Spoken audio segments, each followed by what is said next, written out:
আসসালামু আলাইকুম, সবাইকে নতুন একটি ভিডিওতে স্বাগতম।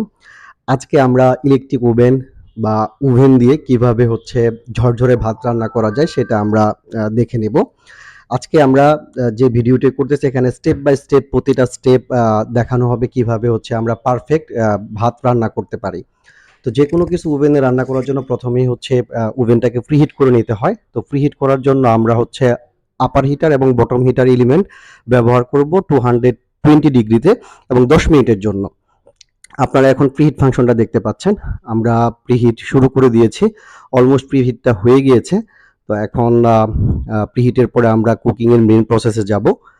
কুকিং এর জন্য আমরা এখানে মাল্টিপল ট্রে ব্যবহার করব।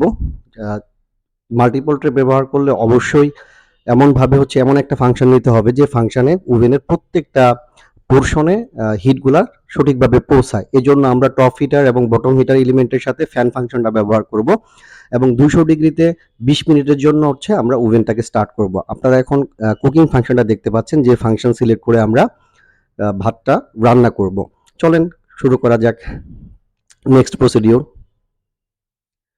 আমরা চালটাকে ধুয়ে ট্রেতে সুন্দর করে বসিয়ে দিয়েছি এবং সাথে পানি দিয়ে দিয়েছি। ট্রেটা এমনভাবে বসাতে হবে যাতে নিচে এবং উপরে সমানভাবে ফাঁকা থাকে, যাতে হিটটা সুন্দরভাবে সব জায়গায় পৌঁছে যেতে পারে। কারণ হিট যদি এক জায়গায় বেশি হয় এক জায়গায় কম হয় সেক্ষেত্রে কুকিংটা প্রপারলি হবে না। এজন্য এটা ইনশিওর করতে হবে যে কোথাও যেন ব্লকেজ না থাকে। উপরে এবং নিচে অবশ্যই গ্যাপ রাখতে হবে যাতে করে হিটটা সুন্দরভাবে প্রডিউস হতে পারে। ফ্যান ফাংশনের সাথে যেন হিটটা সুন্দরভাবে প্রডিউস হতে পারে।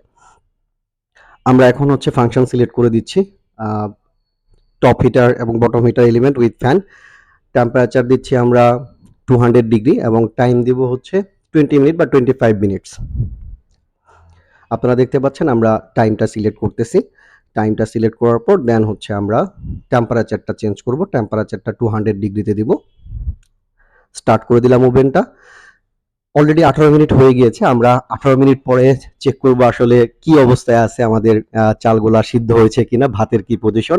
আপনারা দেখতে পাচ্ছেন যেটা ভিতরের ভাতগুলা হয়ে গিয়েছে, অলরেডি সিদ্ধ হয়ে গিয়েছে 18 মিনিটে। উপরের যে চালগুলা ছিল ওগুলা একটু এখনো সিদ্ধ হয় নাই, কিছু সময় বাকি লাগবে। তো যার কারণে আমরা যেটা করব এখন সম্পূর্ণ ট্রের চালগুলাকে উলট পালট করে দেব, মানে যাতে উপরের গুলা নিচে চলে যায় এবং নিচের গুলা উপরে আসে, যাতে করে কোনো চাল সিদ্ধ হওয়া বাকি না থাকে। আমরা সেই কাজটাই করতেছি।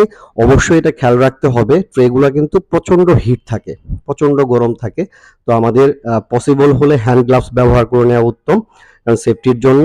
যদি হ্যান্ড গ্লাভস নাও ব্যবহার করতে পারি আমরা, অবশ্যই এমন কোনো কিছু একটা দিয়ে ধরতে হবে যাতে করে হাতে কোনো তাপ না লাগে। এখানে কিন্তু হাত পুড়ে যাওয়ার একটা পসিবিলিটি থাকে। তো 18 মিনিট শেষ হওয়ার পর আমরা এখন আবার 10 মিনিটের জন্য ওভেনটাকে চালিয়ে দিলাম সেম ফাংশনে। এখন আসল ম্যাজিকটা দেখার পালা, 10 মিনিট পরে কি অবস্থা হয়েছে। Let's check. আপনারা দেখতেই পাচ্ছেন ভাতগুলা খুব ঝরঝরে হয়ে গিয়েছে এবং সুন্দর হয়েছে। ভাতগুলা একটার সাথে আরেকটা ওইভাবে লেগে নেই এবং খুবই সুন্দর ঝরঝরে এবং প্রত্যেকটা চালই ফুটে গিয়েছে। নর্মালি আমরা রাইস কুকার বা গ্যাসের চুলায় রান্না করলে এত সুন্দর ভাত হয় না। তো সবাইকে অসংখ্য ধন্যবাদ ভিডিওটি দেখার জন্য এবং সবাইকে নতুন আরেকটি ভিডিও দেখার আমন্ত্রণ জানাচ্ছি। দয়া করে সবাই সাথেই থাকবেন, ভালো থাকবেন সেই পর্যন্ত। আসসালামু আলাইকুম, দেখা হবে আরেকটি ভিডিওতে।